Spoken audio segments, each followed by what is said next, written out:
Well, first of all, thank you everyone for joining. Really appreciate it. My name is Val. I'm the founder and CEO of Execweb. We're a very exclusive cybersecurity network, and our mission, as most of you know, is to fix the broken and inefficient collaboration between cybersecurity vendors and security practitioners. And the way we do that is by facilitating very authentic and genuine introductory meetings between cybersecurity vendors and relevant to them security practitioners and vice versa.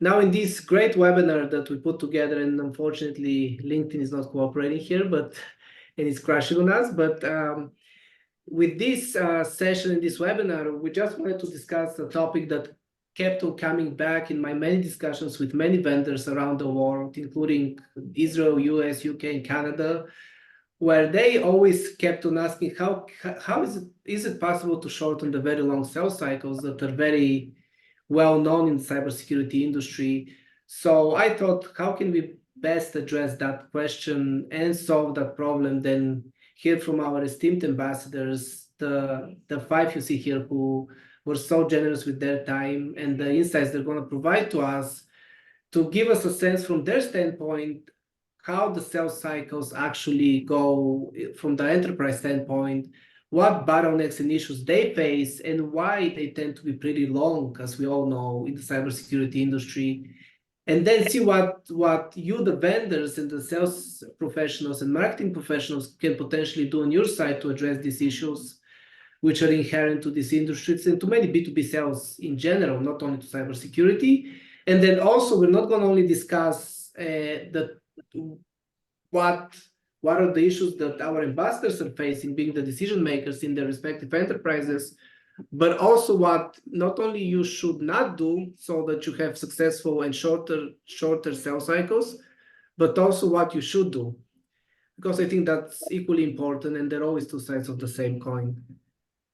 So I don't want to take any more time since we had to wait 10 minutes given all the issues with LinkedIn, but I would love to get Steve now who will moderate this discussion and introduce our great Execweb ambassadors, and then you can take it from there, Steve. Thank you. Thank you, Val, and welcome, ambassadors. This should be a good 30-40 minute conversation. So I'm Steve Zalewski, former CISO Levi Strauss. I am one of the ambassadors with Execweb and have basically agreed today to be the moderator for this great set of ambassadors to talk about driving revenue faster. So this is, as Val said, for the sales and marketing teams or founders or anybody in the cybersecurity ecosystem to educate yourselves on what is possible versus what is probable in the sales cycle. So we have 4 awesome ambassadors today. The way I want to do this is I'd like each of the ambassadors to introduce themselves and take a couple of minutes. So don't tell me what your current job is. What I'd like you to do is help the audience understand the journey. How did you get to where you are today? So they have a chance to understand what verticals you've been in, the roles that you've had, so that your perspective towards how do you drive revenue faster is clear for everybody. So the audience can figure out which ones are most aligned or which ones may be on a similar path. So take a couple of minutes. It's not so much that you're bragging. This is why I want you to say is kind of that authentic journey as to how you got here and you know, what you're passionate about at this point. So always ladies first. I'm old school. So Riley, the floor is yours. I appreciate that. Thank you. Hi, everyone. I'm Riley Forrester. I'm the Deputy CISO at Mercedes-Benz USA. I guess I won't go into all the details about what I currently manage, but Mercedes-Benz USA, we do the marketing, sales, and customer support for all of the cars in North America. So a lot of people think that I know a lot about cars, but I don't, because we're marketing and sales. We do a lot with the stadium, or I guess we have multiple stadiums. We do a lot with the brand marketing. But yeah, I'm deputy CISO. We tackle all the technology. We do have some plans and VPCs. But yeah, I guess how I became a CISO. I mean, I'm just gonna state the obvious. I'm very young to be a CISO, and I also, my journey to become one was not the typical, 20 years spent in cybersecurity, and then worked my way up. It just sort of happened from business politics and strategy. Yeah, I started off in product actually, my first couple of years in IT. And I was on a contract, and a contract opened up on the cybersecurity team. And then once I joined the team, I knew that it was exactly what I wanted to do. I wanted something more technical. I wanted to be in a leadership position. So I actually went back, I got a bunch of certificates, I got my degree in it, I went to Georgia Tech, did their certificate program. And then it wasn't very long before I was promoted to deputy CISO. And yeah, just at first it was a lot to learn. But over time, going to all these CISO events and interacting with other CISOs, I don't think there's another CISO that has something that I don't, except for maybe some age and years of experience. Pretty much anyone can become one with the right business acumen and just the desire to learn. So that's been my journey. Hopefully that was helpful. And I work a lot with I meet a lot of salespeople. I get probably like 20 messages a day, probably like 6 to 8 cold calls. I know what works and what doesn't, and I'm happy to share any insight I have into the salespeople that have really stood out to me. Love that passion. And Riley, if you could bring the mic closer, there's a little echo going on when you're speaking. Sure, yeah. I'll go grab my headset while everyone else introduces themselves. Thank you, Riley. All right, Siam, you're next. Awesome. Thanks, Steve. Again, Sham Bhojwani. I currently work as head of IT and cybersecurity for Vocado. My journey has been a bit different. I started my career as a developer and then slowly transitioned into cybersecurity. But the reason why I got into cybersecurity is during my days on the Wall Street, I used to work for a trading company. I used to sit on the trading floor next to our legal compliance and security. So that's what actually inspired me. That's where I was able to actually pick up on security, right? So been doing this for more than 10 plus years. And to what I heard from Riley around like sales, I would say same thing. I do get a lot of sales calls or messages, but also with my role currently, I'm also a selling cyber and IT professional, right? So I'm not only internal focused, but I also talk to prospect customers. So that gives me a unique perspective, right? Like when I hear a sales pitch, I'm like, oh, this is awesome. Like this makes sense. And when I actually talk to our prospect and customers, I try to sort of make sure that this is what I was expecting and I convey the same message to the prospect. So it gives me that unique, I would say, advantage, right? But, and from a career journey standpoint, I would say cyber is all about knowing the business. It's all about knowing the framework. So that's been my journey. I've always focused on understanding the business, understanding the rules and regulations, and just managing risk. Hopefully, Steve, I was not like going too detailed, but hopefully that tells my story. No, great job. David. Sure. I'll say, where do I start? See, I'm a CISO for Oracle SaaS Cloud, also a venture partner with Rain Capital VC. But really, I'll say is kind of like I've been technology. I've been at Microsoft, been at Google, and Oracle. I'm a technology person. And I think of how did I get here is that, I think it's an element of what I believe in people being CISOs is understand your business. There are verticals, right?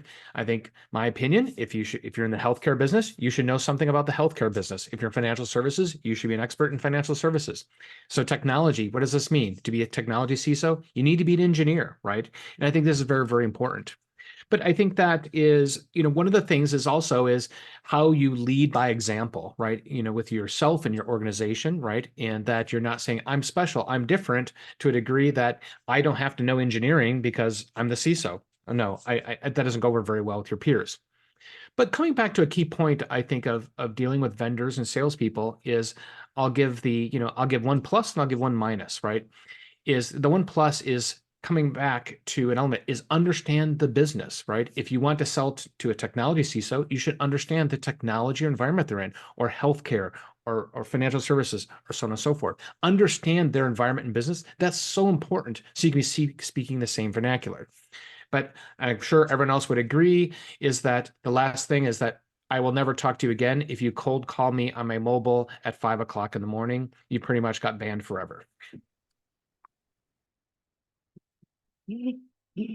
Sager advice has never been said. That was awesome, David. All right. And not last nor least, but Ken, one of our esteemed ambassadors, has been around for a while. Floor is yours. I just started in security, can't you tell? That's, uh, yeah, last week that was all. Yeah, last that week, was yeah. all, you know, dark. What happened? 1 week. yeah. Gee. You know, the interesting thing is I kind of got into this by accident, realistically. My career started on the big gray thing behind me in the technology field. I lived on that for 6.5 years. And I worked on the radar systems that were on there and the missile systems, which meant I worked on mainframes. And then, you know, in the infancy of the internet and technology, I started teaching myself how to build computers and how to build networks and how to put all this stuff together. And back then we called it information assurance, not cybersecurity. And as I transitioned out of the military out of the Navy and into the civilian market, you know, I've worked in just about every vertical except healthcare. I've worked in manufacturing, I've worked in fintech, I've worked in technology. So I've kind of bounced around. I've worked for the government a few times in different capacities and doing some different things with the intel community and things like that. So it's been a varied career. And I will say one thing about it is I agree with you, don't call me at 5 a.m., but a new one that happened to a buddy of mine the other day that I will tell you will surely get you blacklisted by me is finding my wife's cell phone and texting her trying to get me to take a call. It didn't happen to me. It actually happened to another CISO that I'm a good friend of mine and he will no longer speak to that company or do anything for them ever again. So that's a big no-no. But I think the biggest thing I can tell anybody who's trying to sell into this is make sure you understand what your value proposition is and make sure that you're coming to it with clear differentiation. Look, the market is muddy today.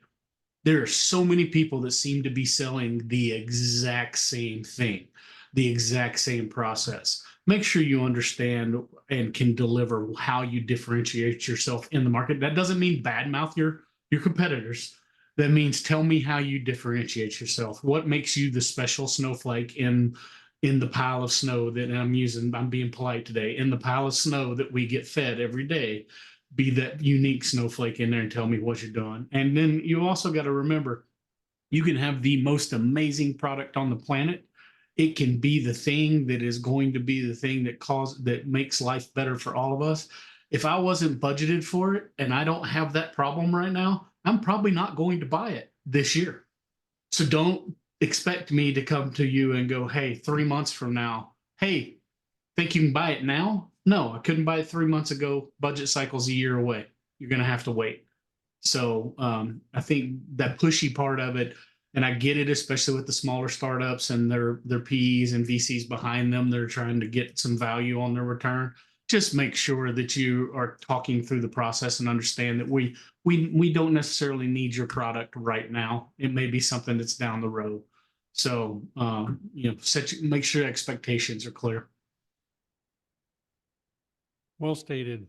So what we're going to do now is we're going to start with what Ken said, because Ken just got into it, right? Which was for all the sales folks out there, they just want to know what is the magic recipe for you to buy my product in 30 days. And whatever it is, I just want to do it over and over again to make a lot of money. That's an easy answer. And that's just it. But what I'd like to do is let's tease that apart, because the first part of what I want you folks to do now is not just get into the what not to do, right? More interestingly, I want the sales and marketing people to understand what it's like to be in your shoes, in your company, okay? So my question for each of you, and again, give me some examples, use cases, which is you decide you want to buy a product, okay? What are the challenges that you face internally to be able to get alignment, budget? What is the process that you go through, and how long does it take before you can get to that ultimate stage of being able to cut the check? Okay. And that's why I say is give me examples of prior companies, current companies, because I think that's a gap for a lot of the salespeople, that they just want to know the answer, but they're not realizing the role they play. And even for us as the decision makers, how much influence we really have. So Riley, I'm going to start with you. Talk to me. Sure. Yeah. So we're to talk about some of the problems that we face. So specific to my organization, I work for a huge international company, right? Mercedes-Benz is just a USA is just a drop in the bucket to Mercedes-Benz AG, and then also we split into Daimler as well. So it used to all be Daimler. Now Daimler does the trucks. Mercedes-Benz is the vans and passenger vehicles. And so our headquarters is in Germany. And when people come to me with these products, like kind of like what Ken was saying, it could be the best product ever, but if we're not in alignment with what Central is doing, then that can be a problem that I personally face at my company. So I could have my own initiatives, I could have my own, my own gaps, my own risks that I want to alleviate. And can I get a thumbs up that I sound better now? There's no echo now? Perfect. Awesome. Yeah, I could have my own gaps, my own issues, but if there's a central initiative, that work funnels down to us, and we have to be in alignment with the central. And there's actually been situations where I've bought a product for third-party risk management, and I was using it myself, and then central says they're coming out with their own solution, and I'm in a bind because I'm not aligned with what they're doing. And so that's talking about, there's nothing that a salesperson can do to solve that. But I just wanted to make that transparent that that's what I'm going through on my side. When someone comes to me, like it's not that I can't make the decisions. It's just if I did make that decision, it can come up and it can bite me in the end if it's not in perfect alignment with what our headquarters is doing. So that's an issue I face. And I don't know, with are we just talking about problems right now, or do you want me to get into kind of some good tactics that you want me to wait? Yeah, what we want today, that's what I'm saying. The first question here is, if you decide to buy, a lot of people don't understand all the alignment, right? And so Okay. that's just it, which was, what does the process really look like from a CISO's perspective to cut the check, Gotcha. right? And that's what we're trying to have everybody describe now, is depending on the size of the company or the vertical in the company, right? It's not that it takes 9 months or 18 months. These are all the things that have to align, the stars, Okay. for us to get there. And that's Thank what you. I'm trying to basically give everybody an opportunity to talk about now, so that the sales teams realize, basically the role that they play and the limits of our ability to influence the sales cycle as well. Right. Thank you. Yeah, and then so our purchasing process can be kind of long too. So first we have to have an NDA, and then we need to do an MSA or an MPA depending on the type of purchase that we're doing. Then we need to have a purchase requisition. Then we need to make a purchase order, and then they can finally invoice us. But all of those things that, like, it sounds simple when I say it, but all of those, I've seen the NDA take six months before. What a salesperson can do to make it easier is just not have all the legal back and forth. If we can just get the contract offline, have our lawyers get on a call, if we could just get them to do that, then it wouldn't be all back and forth and take months and months and months. So that's one thing that I've seen that could really significantly shorten the sales life cycle. Great. All right, guys, I'm just going to throw it open at this point. Each of you just chime in and offer your perspective. So make sure it's somebody I have paper with, right? Like if it's a reseller, if you're selling through a channel, make sure it's somebody that's on my authorized list, and already that'll speed the cycle up too. Because if you want to go direct and are not using one of the channel partners already got, now there's extra additional paperwork that's going to happen, right? We're going to have to go through the vendor. We're going to have to go through a vendor onboarding and vendor vetting process and go through all that paperwork. So that can actually extend the sales cycle quite a bit. And again, it goes back to what Riley brought up, the legal piece of that, because the legal piece of getting you set up as a vendor is probably one of the longer poles in the tent when we initially get you on board, right? But I think some of the things you can think about when you're coming in for the sales cycle to be clear is I have to have a good ROI and TCO built out on why I'm going to go, especially in the companies the size I'm working at now, right? A global company with over 300 locations globally, over 80,000 employees. It's got to be worth me ripping the pain I'm going to go through to rip the product that you may be replacing out and put your product back in. And it can't be a 0.5% or a 1% gain in efficiency, or it may, it's got to be, there's got to be value there that I've got to be able to clearly explain to the business on why I'm going to interrupt production. I'm in manufacturing now. Our plants run almost 24/7. 365 across the globe. I have got to justify the outages that are going to come, the potential risks that I'm opening up to the company by implementing a new tool or replacing a tool. So we've got to have all that clearly thought out and clearly communicated in a way that the business understands what that value is bringing it. Because I also don't want to be writing my resume because I brought production down because I put a new tool in that now is broken and we're no longer generating revenue. The words have never been spoken. David, Awesome. Siam, go ahead. Yeah, I can go next. So for me, like I sort of echo with what Riley and Ken mentioned. I would just add by saying I work for a high growth company, right? So we are in the automation integration space, and we are always trying to ensure we improve our security posture. But I think the place where we spend a lot of time is convincing the, like, let's say, board members or executives and speaking the language that they understand, right? Because a vendor may come in, they can have like the best functionality, they can give an ROI, but I want to be able to convey their ROI in a language the business understands, right? Like, what is the current state? What is the future state going to be with this new product? What is the value proposition?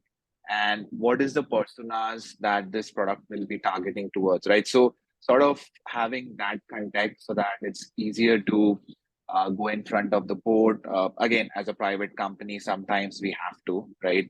And the other thing is IT and security is always perceived as a cost center. So when you bring a new product or a tool, it's super important to provide like a detailed ROI, right? ROI in terms of, is it going to improve experience? And also the dollar quantification, right? Like I feel if a salesperson comes back to me with a product and says that, hey, based on the past incident, based on the dollar impact within, like, let's say SaaS security, this is what you would be looking at in terms of protection, in terms of gains, like that's going to make my story easier, right? And to what Riley mentioned, we go through the same process, POC, going through like the red lines between legal teams. So that also takes a lot of time. So if a salesperson can sort of be ready, make sure, use their experience working with similar companies based on their past engagement, I think that's going to reduce the sales cycle, right? But yeah, I have my own backlog. Sometimes we get introduced to a lot of interesting startups, but it's sort of aligning, right? And talking to the right person, right? If you want to make sure the person that you're interacting with, they have the budget approval, they are the ones who can move forward, right? So sometimes sales teams may hit the wrong door. So figuring that out early in the stage. Well said. All right, Steve, I always got things. I always to be crisp and clear. So first and foremost, I always like to say that for vendors, like, make it very easy to get started, right? I'm going to say my technology engineering focus, again, saying that if you can just give me I can use my Gmail account, my personal account, and very quickly in a demo environment, try it out very quickly. Wow, that accelerates things, because like, this is awesome. Because the reality is, if I can see how easy it is to use, it's like being a developer. If I download something from Substack and I spend an hour trying to compile it or getting it to build, I already gave up. It better happen in 15 minutes or less, or I give up. There's one. The second one is, you want to really get into sales, is that you have your custom complex legal agreement for a trial. Guess what? try to do that in 30 days with a major corporation that they're going to have to agree to your trial or your test agreement, your legal agreement in 30 days and have it all redlined. Not going to happen, everybody, right? Keep it simple. And the third thing, everyone knows what it is. When the trial or everything's going on, stop calling me on my mobile phone asking more things, because you're going to basically kill the trial. I'm going to ask the question another way. And again, for the sales folks and marketing folks out here, this is really for you, which is, so for each of you, if you buy a product, tomorrow you decide, how many different approvals do you have to get before you can actually buy the product? What's the number, and who are the organizations that basically have accountability to saying yes for you to buy the product? I want each of you go ahead and chime in. How many approvals do you have to get, right, in order to be able to get to yes? And who are they? And probably Steve, just to add, so is it when you're ready to like sign the check, are you talking about getting those approvals before you can sign the check? Yeah, that's, I mean, the entire, if you think Okay. about it here, right, which was, what is the purchasing approval process that you have to go through in order to be able to, you know, in essence, buy the product? Because that's all people want is, okay, when can I get the check? Well, here's everything that goes through before that check can, quote, be in the mail, Right. to the vendor. So that's why I asked that question this way, is for each of you to get an appreciation for the sales teams to understand all the things you have to go through. So how many approvals? Yeah, I'll jump in, Steve, again, just back to back. So I think it's for the way I look at it, it's really four, right? First, it's the tech owner, right? Sometimes the CISO, you got to be the tech owner. That's one. Second is finance, right? Does this fit into your budget and fit into the overall budget program? Third is usually sometimes corporate architecture, right? So corporate architecture could have reviews. Is this aligning? Is like, no, we're not going to add Windows servers in where a Windows or a Linux environment, right? That's not going to work out. And then fourth is usually legal. And oftentimes you think about open source and licensing and other things. That's usually the fourth. So that's kind of the four that I think are most prominent based on my experience.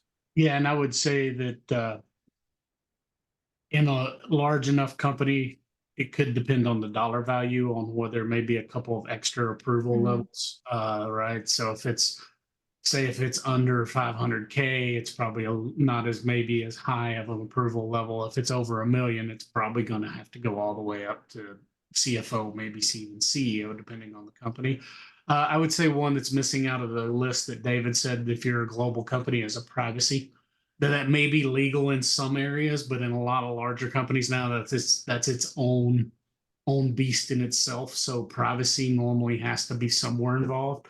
And for us, because we have presence in Germany, we have a works council approval that may delay things if it's going to be something that has to be deployed at the same time inside Germany, because we need outside approval from the German works council before we can deploy certain things in their environment. So that may break up a deployment into multiple pieces. And then again, China, if you're doing business in China, which we are, that adds another, because normally now that becomes a joint venture with the technology that you're buying, not just the buying. So there's a couple of extra steps if you're in a few of these other countries, and there's some other countries that have some unique laws and unique things to do with as well. So I would say those are the other approval steps that are outside of the ones David mentioned already. Yeah, I just want to piggyback off David about the enterprise architecture team. That's a really big one for us personally, is just making sure we're in alignment, because we're just trying to standardize everything. We want to make sure that if, you know, like MB France is using a tool and we're using the same one, we're trying to standardize everything across the board. So we don't want to have extra tools. So that would be like really just making sure that we're in alignment there, making sure that some other entity is not using it and we can utilize their contract. I would say buying, like choosing the product, we have a lot of maybe more freedom than it sounds like some other people. It's pretty easy for me to choose what product I want, and same thing with my with the CISO.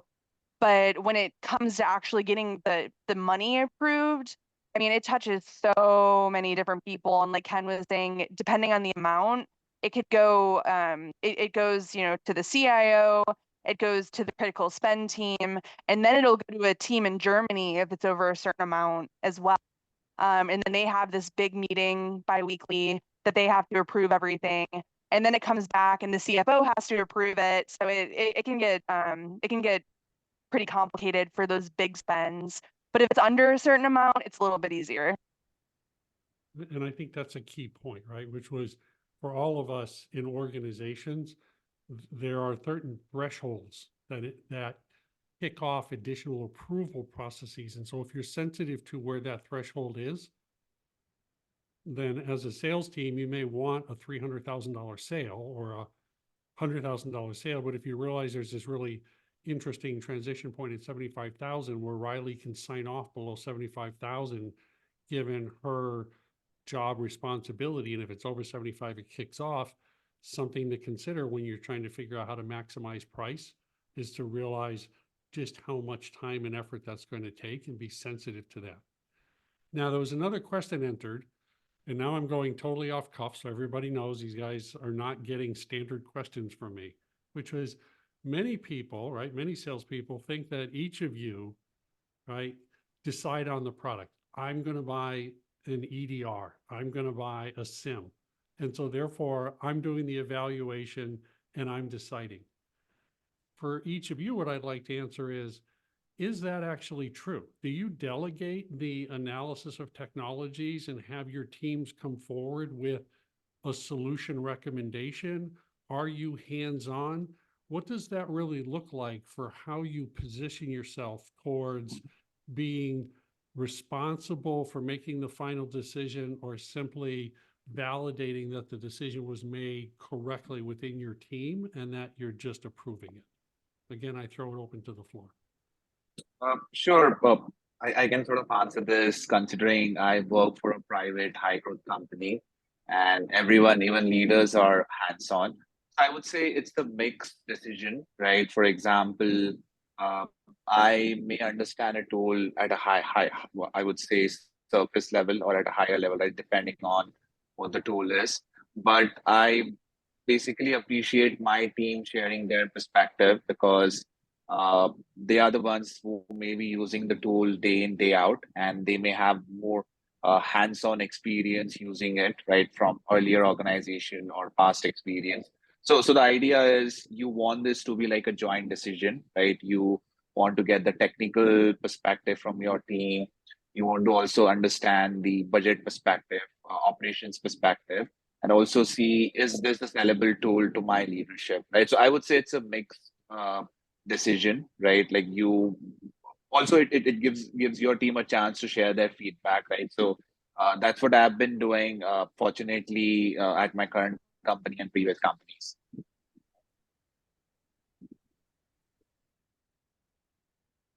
Yeah, I would say it depends on, it depends on the technology. If it's anything GRC or risk related or anything that has to do with like cybersecurity, just as a, as a function in itself, it would be my team that decides. But if it was, if it was like a cloud security product, if it was an SDLC tool, I would need input from app teams as well as the cloud team.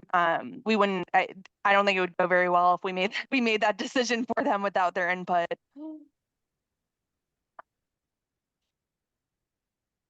So one thing sorry, I'll jump in. Yeah, go The ahead. things I like to do it is certainly, as I think as we had in our little question, is that as things that are pre-vetted by a team, right? I think they add a lot of value. They accelerate things. They they make it easier. The way I like to approach things is that there's many stakeholders. There's the team. There's yourself as a final decision maker. There's sometimes other stakeholders. Sometimes you talk about network security. You're going to totally kind of block out the networking team from doing that. That's a political no-go in most companies, right? So the idea is what I try to do is really taking kind of a weighted vote, right? So you want the various stakeholders and team members to really say, here's our vote here. If you're actually doing there's a competing or different choices, right? And kind of weighting those together, right? And then yourself as a final decision maker, I want to say it's not just a pure veto, but but you want it to be weighted, that you have a high weighted input into that, right? That could help make the decision one way or the other, but it's not it's just a veto whether you like it or not, and because that never goes over very well in long term with most organizations.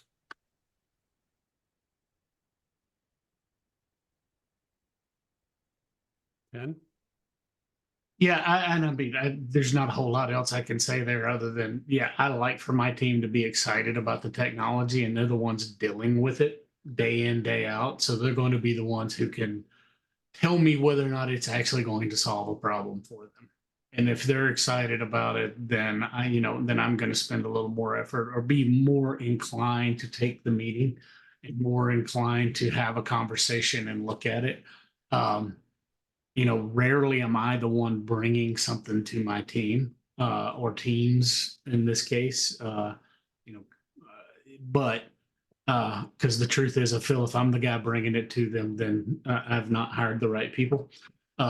So it's just that's kind of where I really do like them to come and tell me that, hey, this is going to make our lives easier. Here's the efficiencies we're getting out of it. Here's the problem it solves for us, because it makes their life better. Yep. And to the audience, I hope what you're hearing is, see the snowflakes? See how everybody is a security practitioner trying to buy, and look at all the different perspectives that we have to accommodate, right? So as a security village here, your role in sales and marketing, our role as the security practitioners, the teams that we have, and the architects and the enterprise architects, you're seeing the complexity for you to be able to realize it's not one size fits all.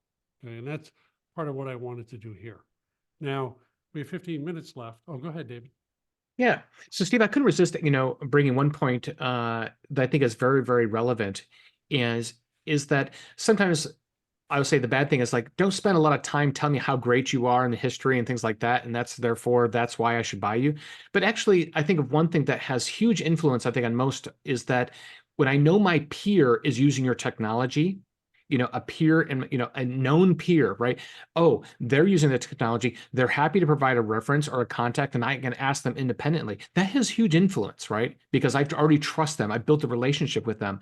And when you can actually make aware that, hey, John Doe actually is using this technology. I know you worked with them a few years ago. Or, hey, Jane Doe is also I think that reported to a few years ago, right? They're a different company. It's like, oh, I'd like to know that, right? Because that can have huge influence and accelerate things enormously. Yep. So what I want to do now is transition, because everybody wants to hear now the real question, which was, what we usually say is, what is pissing us off in how you're selling to us to stop it? Because you're doing more harm than good. And we've had several great examples already about calling my wife or calling my cell phone at 4 a.m. because you, as the founder of a security company, don't realize your SDR team is necessarily doing this, or you as the SDR just feel like you've been told to do this and you haven't applied any mental appreciation to the process to realize that there's time zone differences and that what you're doing is harming. Okay. We'll have that conversation. But where a lot of the sales teams, and Val and I talk about this, they want to know, what can I improve? Okay. So here is my ask of you. And think about this, which is, if you have a magic wand, then you can wave it. Okay? How would you improve the entire sales process to make it the most efficient that you could make it to get a good, effective result? And so that could be what your expectation is for how the sales process works, what you want to see out of a sales or a marketing campaign. It doesn't make any difference, but everybody wants to know, how can we improve the efficiency of the process? And so I want to put that right out there now where we have some time. And even if you don't have good answers, just kind of work through the problem with us so that the sales and marketing teams can see, even here, right, kind of in real time, how we would wave that magic wand and where the real problems are. And Riley, you're chomping at the bit, so I gotta let you go first. I mean, she's just like, go for it. No, well, for a lot of the problems that I address, there's some things that a salesperson can't do. But one thing I'm thinking specifically, this is like a real situation. I have this one reseller that we use, and sometimes, when we're making a purchase, the process can get really cumbersome. emails can get lost. I mean, I get probably 300 emails a day. And that's with like all of, I put so many filters, so many blocks. I still manage to get that many emails a day. So things get lost. What she does, and she's actually like my favorite salesperson ever, but me and her get our nails done like every couple of weeks. And then we just talk about everything. And yeah, just that in-person interaction, so that I know that she's still engaged, but she's not calling me constantly, emailing me constantly. We have a set schedule. We're meeting together. I give her updates. She gives me updates, asks me questions. And yeah, I don't know. I mean, as a female CISO, I really enjoy like the nail salon stuff. But other people, might have some other things that they prefer. But I like the nail salon meetings personally. So I try to avoid the nail salon a little bit, but but building off of that relationship is key. You've spent time to build a relationship with whoever you're selling to. It's not transactional. None of us are buying, when we're buying products like this, it's not a transaction. We're not asking you to renew a few licenses or add additional license. We are trying to understand and trust that you're transparent. Your product can do what you've said it can do, or what your marketing has said it can do. You've spent time with us understanding where our pain point is, where our team's pain points are, what our concerns are, what our risks are. Don't come into I'm not looking for someone to come in, and I've said this before, and I know people who've heard me say this before. Don't come to me and tell me you know what my problem is and you're going to solve it for me because your product can do it, right? What you need to do is spend some time with me talking through what my priorities are. What are the issues that I'm trying to address now? And you also got to understand that during that process, our priorities may shift.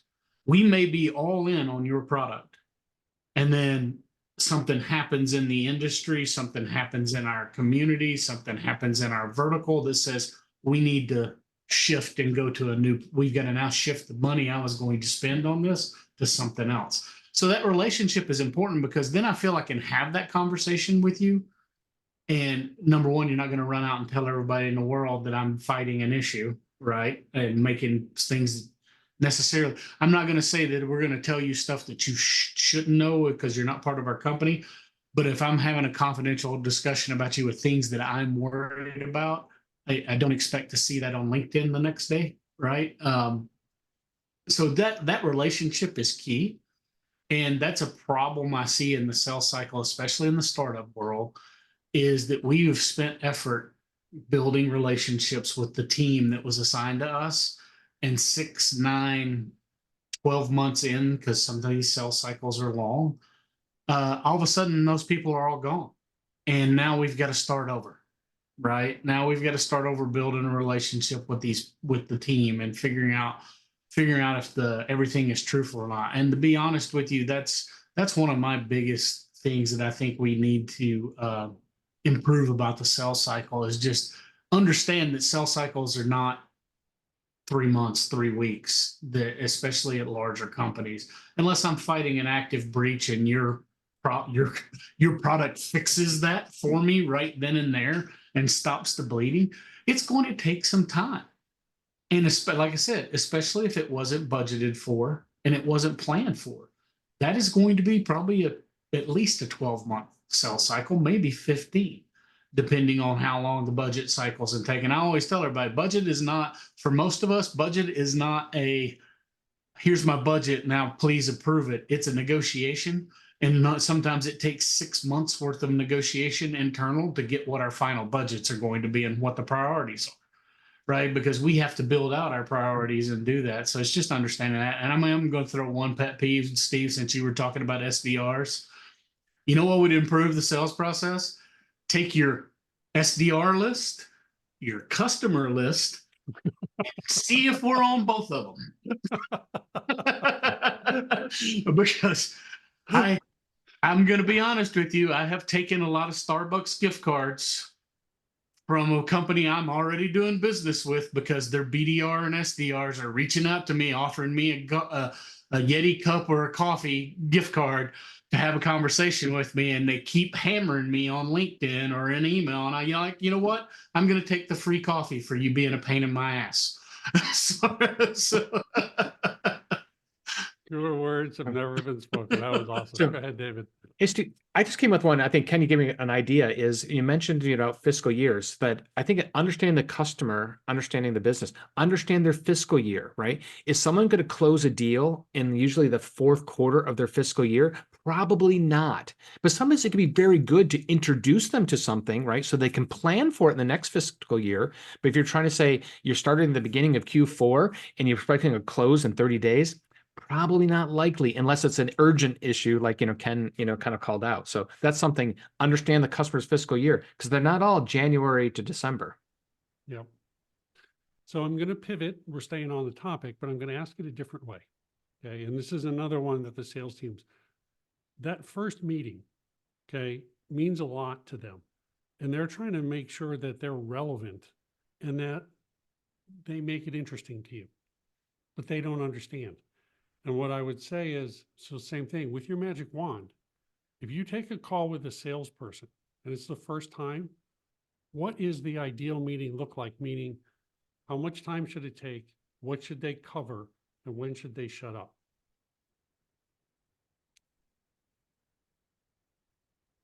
Yeah, so to get the initial relationship going, I would say, like events that interest people is a really good way to, because I think someone in the chat asked that, just like how to get that initial conversations, because we get a lot of LinkedIn messages and emails, and I mean, it would be a full-time job if I even answered half of them.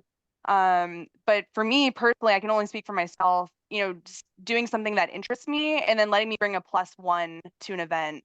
I don't really like to go to CISO events unless I can bring a +1 because I want to bring my husband or I want to bring my daughter because I want to have fun, with my family. I don't want to just go, I don't want to work more after work. Like I want to do something fun.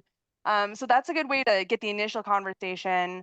But in regards to the first meeting, I definitely shouldn't be more than 30 minutes. I've seen, people kind of go through me to get to my boss sometimes. He's not like me. He's not very social and he doesn't go to very many events. If it's an hour, there's no way like he will take an hour-long meeting. So it should be 30 minutes, enough to get your point across, let them ask questions. And honestly, we can't really say too much in a first meeting anyways if we don't have an NDA. So it should really just be the first meeting should be like, how can we talk more, about like your specific needs? David, Ken? No, I agree. And I mean, that should be part of the initial conversation is go, hey, here's a meeting if we're going to have a continued conversation. And sometimes if I'm already know that we're pretty interested in having a conversation or know that it's going to be some conversation that should be under NDA, we're probably going to ask you to complete an NDA before we even have that first meeting. We're going to send you ours. The faster that goes through the process for a mutual NDA, the better. Again, it kind of goes back to the legal problem, right? If we've got an NDA we use, hopefully you can accept most of the terms. And I mean, it's an NDA, so it's not like we're asking for you to, do something out of whack with this. So the faster we can get that in place, and sometimes that can be done in like a day or two through email. So if we go ahead and agree to do that, then we can have a much deeper conversation during that first meeting. We talk about some things that maybe would be a little more high level. The other thing about the first meeting, if there are things that you're going to want to know from me that are specific and I'm gonna throw this out here because of me doing infrastructure stuff again and as part of my job, is if you need to know counts, or you need to know sizes, or you need to know certain specific types of software or hardware that I'm using or something to that nature, there's that kind of detail question. Get that to me ahead of time. So, because I may not know that off the top of my head, I'm going to have to send it out to my team. I'm going to have to interrupt their normal day job to go, hey, fill this piece of paperwork out tell me what these are so we know going into it so we can have a little blower. And that's one thing that drives me crazy is not you come into a meeting with me and go, oh, I need all this information from you before I can ever even have a conversation with you about your product, about our product that we're selling you. So if there's a big list of stuff like that, get that to us ahead of time and let us take the time then we can have it ready to go when you get there. David, bring us home. Yeah, so the one I thought of, I said, what's the best advice? I'm gonna say, honestly, you want to have the first conversation is I always send me the pre-read, right? Because I was like, you send me the materials in advance that I know exactly what I want to ask you. Is this even a go or no go, whatever? When you do that, it makes it so much simpler, right? And sometimes, right, when there's a great pre-read, I'm like, oh, let's have a conversation. And versus like getting an intro, et cetera, et cetera. So it's that's one thing I always love to recommend to everyone. Maybe we should start implementing that, guys, for our introductory meetings when we get you in front of relevant to you vendors to make sure that we ask them to submit those questions, which is great insights for us as well. Insight. And so Absolutely. We don't need to spend 10 minutes like here's the history of the founders and advisors and all these type of things and introduce to the technology. Great. I got that all digested. Let us go into right to the main points. okay, Rich, we're coming up on the hour. Then awesome. Okay. So I'm going to close from my perspective as a moderator to say, I work with a lot of these security companies as an advisor, as a board advisor. And here's what I tell them. And I'm telling all of you that are listening now. Okay. I agree with Riley. A 1 hour meeting is over. You get 30 minutes at most. In that 30 minutes, you have 4 slides and 12 minutes to tell me the brutal truth problem that you're going to own, how you're going to own it, what it looks like for me for people, process, and technology, and how much and how long. And if you can't do that in 4 slides in 12 minutes, for me to be crystal clear on what problem you're owning for me, your day is going to be short because we just can't afford to do it the way we used to. And then you're quiet and you have 12 minutes to listen to David or Ken or Riley explain to you how they want to engage. And you say thank you at the 29th minute and you respect us. And that is the first impression for us to be able to know that you own a problem, you're not here to help us, and that you're not here to sell sneakers, but you understand what an enterprise security sale looks like.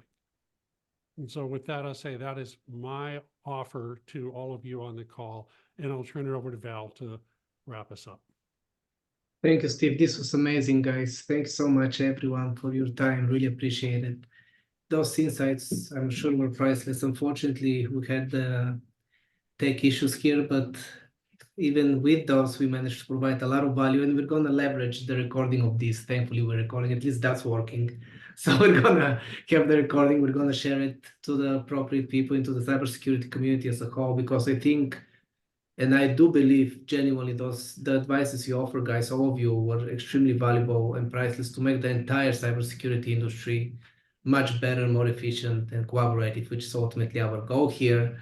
I still get something went wrong when I click on the event page on LinkedIn, so I tried 550 times, which is why I think so few attendees joined out of the hundreds, almost 100 who opted in. So clearly this was a topic of interest, but we're going to leverage the recording. And again, thank you so much, the 4 of you, and of course Shyam as well, for giving us so much of your valuable time and great insights. And thank you to all the attendees who participated. Take care, guys. Bye-bye.